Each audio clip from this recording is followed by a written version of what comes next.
તો કચ્છ ભુજમાં મેઘરાજા મન મૂકીને વરસ્યા છે। ભારે વરસાદને પગલે નીચાણવાળા વિસ્તારોમાં પાણી ભરાઈ ગયા છે। બસ સ્ટેન્ડ વિસ્તાર બેકમાં ફેરવાઈ ગયો છે। ભુજમાં 4 ઇંચ જેટલો વરસાદ વરસ્યો છે। અનેક રસ્તાઓ પર પાણીમાં ગરકાવ થઈ ગયા છે। બસ સ્ટેન્ડ, હોસ્પિટલ રોડ સહિતના વિસ્તારમાં પાણી ભરાઈ ગયા છે। સતત વરસાદ ભુજમાં પણ અને ભુજના અલગ અલગ જે વિસ્તારો છે તે પાણીમાં ગરકાવ છે। 4 ઇંચ વરસાદમાં ભુજ પાણી।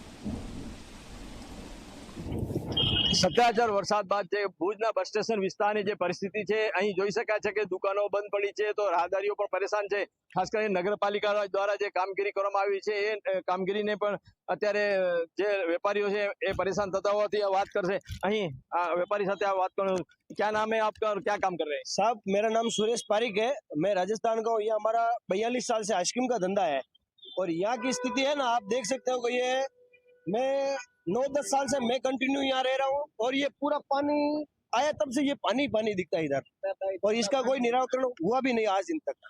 आप देख सकते हो और आम आदमी इतना परेशान हो गया तो उसका आप बोल भी नहीं सकते। आप ये खुद देख सकते हो वीडियो के जरिए। क्या कहेंगे आप यहाँ पे हम घूमते हैं तो इतना पानी आता है, गाड़ी और बाइक भी नहीं निकल सकता है, 4 व्हीलर बहुत सारा पानी बहता है। इसका कुछ इंतजाम करो, यही है हमारा सोशल मीडिया पे बोलना। તો આ જે રાહદારી છે અને વેપારી છે જે અહીં નગરપાલિકાની જે કામગીરી છે એના સામે પણ સવાલો ઉઠાવી રહ્યા છે। રાજેન્દ્ર ઠક્કર, જી મીડિયા, કચ્છ।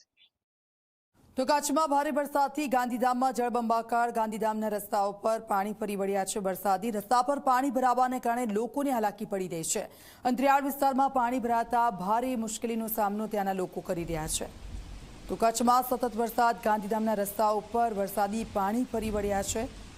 ભારે વરસાદથી ગાંધીધામ જળબંબાકાર બજારો હોય એ રસ્તાઓ, તમામ રસ્તા પર પાણી ફરી વળતા વાહન ચાલકો અને તેના સ્થાનિકોને પારાવાર મુશ્કેલીનો સામનો કરવો પડી રહ્યો છે। તો રાજ્યભરમાં વરસાદી માહોલ જામ્યો છે।